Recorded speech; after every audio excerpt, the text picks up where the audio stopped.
வணக்கம். இலங்கை செய்திகளுடன் நான் நிரோஷன். விரிவான செய்திகளுக்கு முன் தலைப்புச் செய்திகள். இலங்கை தமிழரசு கட்சியின் விசேட மத்திய செயற்குழு கூட்டம் நாளை புதன்கிழமை வவுனியாவில். சுங்க ஊழல் குற்றச்சாட்டு தொடர்புடைய அதிகாரிகள் பதவி உயர்வும் சேவை நீட்டிப்பும் முஜிபுர் ரஹ்மான் விமர்சனம். இலங்கையில் நடந்த யுத்தத்தை விட பெரும் பேராபத்தாக இருந்தது ரசாயன பசலை தடை செய்த முடிவு. கோட்டாவை எச்சரித்த சாமர சம்பத். வடக்கு கடற்பரப்பில் கைது செய்யப்பட்ட 31 இந்திய மீனவர்கள் விளக்கமறியலில் வைக்கப்படுமாறு பருத்துறை நீதவான் நீதிமன்றம் உத்தரவு. தொடர்வது விரிவான செய்திகள். இலங்கை தமிழரசு கட்சியின் விசேட மத்திய செயற்குழு கூட்டம் நாளை புதன்கிழமை வவுனியாவில் நடைபெறுகிறது. இந்த கூட்டம் கட்சித் தலைவர் CVK சிவஞானம் தலைமையில் நடைபெற உள்ளது. கட்சியின் மத்திய செயற்குழு உறுப்பினர்கள் அனைவரும் கட்டாயமாக பங்கேற்குமாறும் அறிவிக்கப்பட்டுள்ளது. இந்த கூட்டத்தில் முக்கியமான பல அரசியல் மற்றும் நிர்வாக தொடர்பான விடயங்கள் விரிவாகவே விவாதிக்கப்பட உள்ளன. அதன்படி 2026 ஆண்டுக்கான வரவு செலவு திட்டம், கட்சியின் நிதிநிலை, வரவிருக்கும் ஆண்டுக்கான திட்டங்கள் மற்றும் பிராந்திய மட்ட நடவடிக்கைகள் குறித்து மதிப்பீடு செய்யப்படுகின்றது. அடுத்து நீண்ட காலமாக ஒத்திவைக்கப்பட்ட மாகாண சபை தேர்தல் நடத்தப்படும் வாய்ப்பு குறித்து அரசியல் வட்டாரங்களில் விவாதங்கள் தீவிரமடைந்துள்ள நிலையில் இந்த கூட்டத்தில் கட்சியின் நிலைப்பாடு தீர்மானிக்கப்படலாம். மாகாண அரசியலில் தமிழரசு கட்சியின் பங்கையும் எதிர்கால திட்டங்களையும் குறித்து முக்கிய முடிவுகள் எடுக்கப்படும் என்றும் எதிர்பார்க்கப்படுகின்றது. மேலும் வடக்கு கிழக்கு தமிழர் பிரச்சினைக்கு நிலையான அரசியல் தீர்வை பெறும் நோக்கில் நடந்து வரும் பேச்சுவார்த்தைகள், சர்வதேச தளங்களில் தமிழர் பிரச்சினைகள் தொடர்பான அணுகுமுறைகள் மற்றும் தேசிய அளவில் அமைப்பில் தமிழரசு கட்சியின் இடத்தை பலப்படுத்தும் முயற்சிகள் பற்றியும் கலந்துரையாடப்படும். இதற்கிடையில் இலங்கை தமிழரசு கட்சிக்கும் தேசிய மக்கள் சக்தி அரசியல் கூட்டணிக்கும் இடையில் விரைவில் சந்திப்பு நடைபெற உள்ளதாக தகவல்கள் வெளியாகியுள்ளன.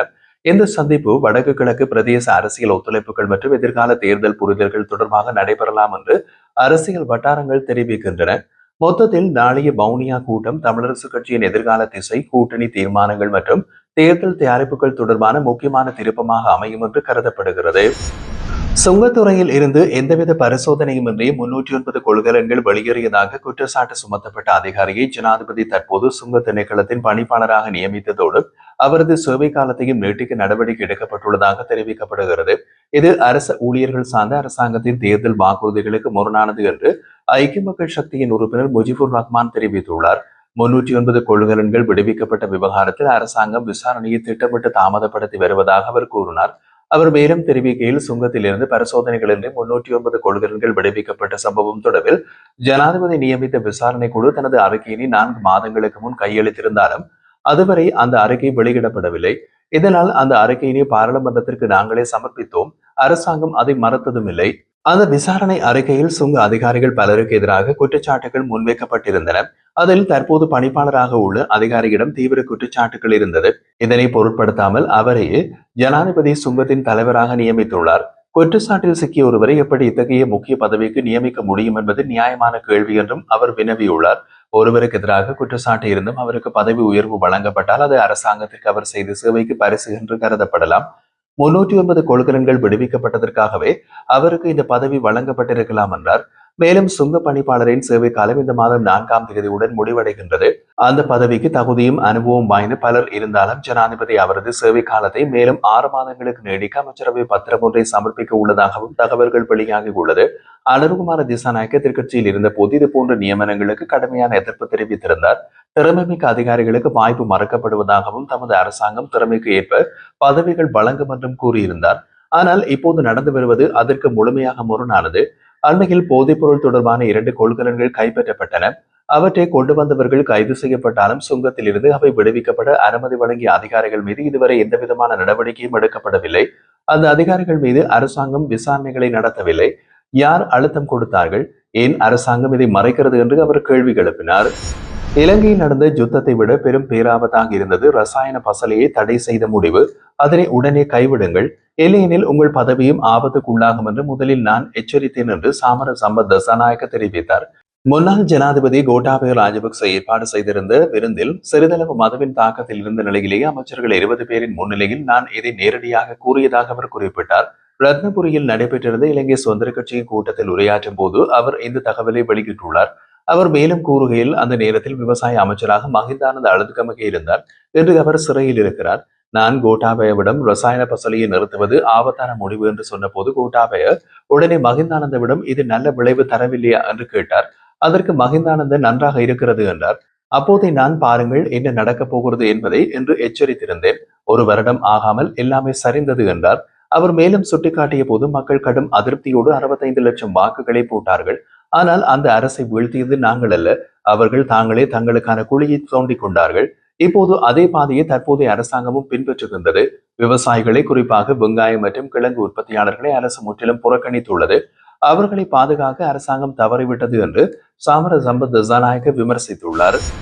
வடக்கு கடற்பரப்பில் கைது செய்யப்பட்ட 31 இந்திய மீனவர்கள் விளக்கமறியலில் வைக்கப்படுமாறு பருத்தித்துறை நீதவான் நீதிமன்றம் நேற்று உத்தரவு பிறப்பித்தது. இந்த 3 மீன்பிடி படகுகளில் இலங்கை கடற்படையினரால் கடல் பரிசோதனையின் போது கைது செய்யப்பட்டு பின்னர் நீதிமன்றத்தில் முன்னிலைப்படுத்தப்பட்டார்கள். நீதிமன்றம் இவர்களை எதிர்வரும் நவம்பர் மாதம் 17ஆம் தேதி வரை விளக்கமறியல் வைக்க உத்தரவிட்டுள்ளது.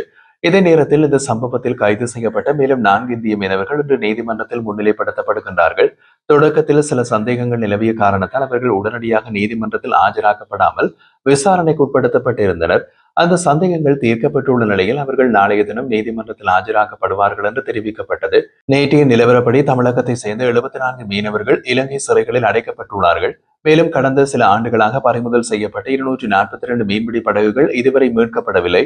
இதேவேளை இந்த வருடம் சுமார் 40 மீன்பிடி படகுகளுடன் மொத்தம் 310 இந்திய மீனவர்கள் இலங்கை கடற்படையால் கைது செய்யப்பட்டமை குறிப்பிடத்தக்கது.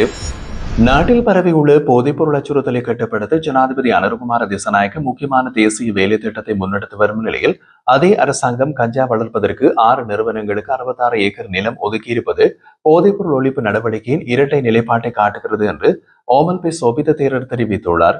அவர் வெளியிட்டுள்ள அறிக்கையில் மேலும் கூறுகையில், நாட்டில் இதுவரை எந்த தலைவரும் முன்வராத அளவுக்கு போதைப்பொருள் அச்சுறுத்தலை ஒழிக்க ஜனாதிபதி எடுத்த முடிவு வரலாற்று பெருமை வாய்ந்தது. சுகந்ததாச விளையாட்டரங்கில் அவர் எடுத்த சத்தியம் நாட்டின் எதிர்கால இளைஞர் தலைமுறையின் நல்வாழ்வுக்கு மிக முக்கியமான தீர்மானமாகும். இந்த முயற்சியினை அனைவரும் வரவேற்க வேண்டும். ஆனால் அதே சமயத்தில் ஏற்றுமதிக்காக என்ற பெயரில் 6 நிறுவனங்களுக்கு கஞ்சா வளர்ப்பதற்கு 66 ஏக்கர் நிலம் வழங்கப்பட்டுள்ளது. இது ஒருபுறம் போதைப் பொருளை ஒழிக்க முயற்சி செய்து கொண்டு மறுபுறம் அதையே ஊக்குவிப்பதை போன்றது. இது அரசியலமைப்புக்கும் நாட்டின் சட்டங்களுக்கும் எதிரான செயல். 1929ஆம் ஆண்டு நிறைவேற்றப்பட்ட 17ஆம் இலக்க நச்சு கட்டுப்பாட்டு சட்டம் இன்றும் நடைமுறையில் உள்ளது. அதன்படி கஞ்சா வளர்ப்பு, விற்பனை, இறக்குமதி, ஏற்றுமதி ஆகியவை முற்றாக தடை செய்யப்பட்டவை. இதற்கு மேலாக சுங்கம், ஆயுர்வேதம் மற்றும் உணவு பாதுகாப்பு சட்டங்களின்படியும் கஞ்சாவை சட்டபூர்வமாக ஊக்குவிக்க முடியாது. கடந்த அரசாங்கம் வீழ்ச்சியடைய காரணமாக இருந்தது கூட டயானா கமகேவின் கஞ்சா ஊக்குவிப்பு யோசனையே.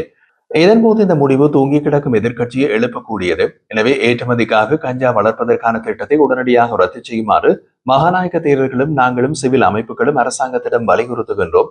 பாதாள உலகம் மற்றும் போதைப்பொருள் வியாபாரத்துக்கு எதிராக ஜனாதிபதி எடுத்த நடவடிக்கைகளை தொடருங்கள். ஊழல், மோசடி, திருட்டு ஆகியவற்றுக்கு எதிராக மக்கள் தெருவில் போராடி அவற்றை ஆதரித்த அரசுகளை வீழ்த்திய அனுபவம் உள்ளது நாடு இது. எனவே நாட்டின் நன்மைக்கு ஒவ்வாத தீர்மானங்களை அரசாங்கத்தின் நிலைத்தன்மைக்கு ஆபத்தாக மாறலாம். ஏற்றுமதிக்காக கஞ்சா வளர்ப்பதற்கு அனுமதி வழங்கப்பட்டிருந்தால் அதற்கான ஆய்வறைக்கு எங்கே? ஒருவழி வெளிநாடுகள் கஞ்சாவை வாங்க மறுத்துவிட்டால் அந்த உற்பத்தி செய்யப்பட்ட கஞ்சா நாட்டுக்குள் திரும்பி வராது என்பதற்கான உத்தரவாதம் என்ன? இதனால் கஞ்சா வளர்ப்பதற்கான அனுமதி முடிவை உடனடியாக ரத்து செய்யுமாறு ஜனாதிபதியிடமும் அரசாங்கத்திடமும் கேட்டுக்கொள்வதாக ஓமல் பி சோபித தேரர் தெரிவித்தார்.